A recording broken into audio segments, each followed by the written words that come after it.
ব্যবধানে মাঝে মাঝে এই পৃথিবীতে এমন একজনের আবির্ভাব ঘটে, যিনি নিঃসন্দেহে ভিন্ন জগতের মানুষ। যে সুদূর লোক থেকে তিনি আসেন, সেখানকার মহিমা, শক্তি ও দিব্য বিভা তিনি এই দুঃখময় জগতে সঙ্গে করে নিয়ে আসেন। তিনি এসে মর্ত মানুষের মধ্যেই চলাফেরা করেন, কিন্তু এই পৃথিবী তার জায়গা নয়। এখানে যেন তিনি পথিক, অপরিচিত, যেন এক রাত্রির জন্যই তার আশা। তার চারপাশে যারা থাকেন, তাদের জীবনে তিনি অংশগ্রহণ করেন, তাদের সুখ দুঃখের ভাগীদার হন, তাদের আনন্দে হাসেন, দুঃখে সমব্যথী হন। কিন্তু এসবের মধ্যেও কখনো তিনি ভোলেন না কে তিনি, কোথা থেকে এসেছে, আর কি উদ্দেশ্যেই বা তার আশা। নিজের দৈব সত্তা কখনো তিনি বিস্মৃত হন না। তিনি জানেন, সমস্ত দেব শিশু মিলে যখন আনন্দে গান গেয়ে উঠেছিল, সেই অনাদিকালের আগেও তিনি ছিলেন। স্বামী বিবেকানন্দ এক স্বতন্ত্র ভূমিতে একাকী বিরাজমান। অন্য এক শ্রেণীর মানুষ তিনি, এই জগতের নন তিনি। ঊর্ধ্বলোক থেকে নির্দিষ্ট জীবন ব্রত নিয়ে অবতীর্ণ এক দিব্য সত্তা।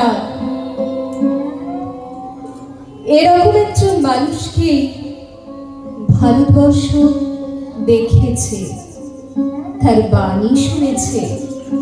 সকল ভারতবাসী তাদের অন্তরের সমস্ত শ্রদ্ধা ভক্তি তার পাদপদ্মে ঠেলে দিয়েছে। তত্ত্বমসি, তুমি সেই। হ্যাঁ, এরকম একজন মানুষকেই ভারতবর্ষ খুঁজেছে, এরকম একজন মানুষকেই ভারতবর্ষ দেখেছে।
একাকী ভ্রমি বিস্ময়ে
মানব একাকী ভ্রমি বিস্ময়ে মহাবিশ্বে।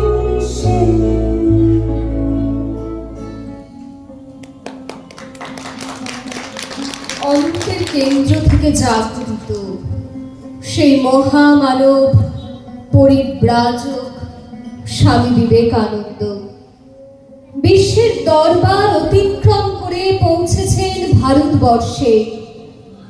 মানব জাগরণে নিবেদন করেছেন তার অখিল হৃদয়। স্বামীজির সুদূর প্রসারী জীবন দর্শন মুখ্যত মানব কেন্দ্রিক। Man is the meeting point of various stages of reality. Atindranath Bose লিখেছিলেন, Vivekananda did not die in 1902. He lived till 1946. His ideas, his sadhana flowed in different channels to vitalize the nation. The future will show whether his soul has died or it will reincarnate to spiritualize the nation and guide it to the conquest of mankind. কালের পর কাল অতিক্রান্ত, আজও প্রত্যেক ভারতবাসীর হৃদয়ে কর্মে স্বামীজি রয়ে গেছেন অবিনশ্বর। এমন মানব জনম আর কি হবে? তার জন্মটি সত্য, সুনির্দিষ্ট, মৃত্যুটি মিথ্যা। তিনি শাশ্বত। You thought you were leaving us. You thought you were leaving us. You were wrong. You will always be with us beyond.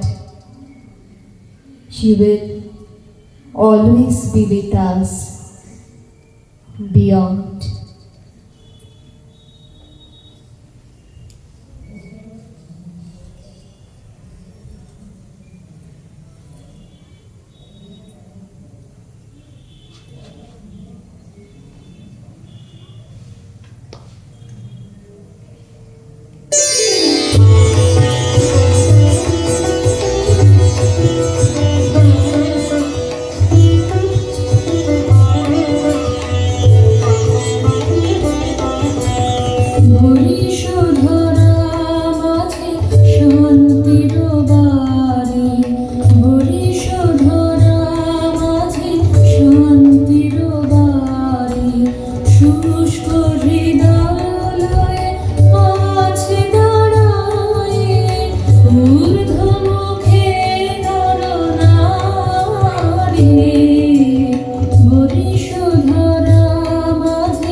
Dream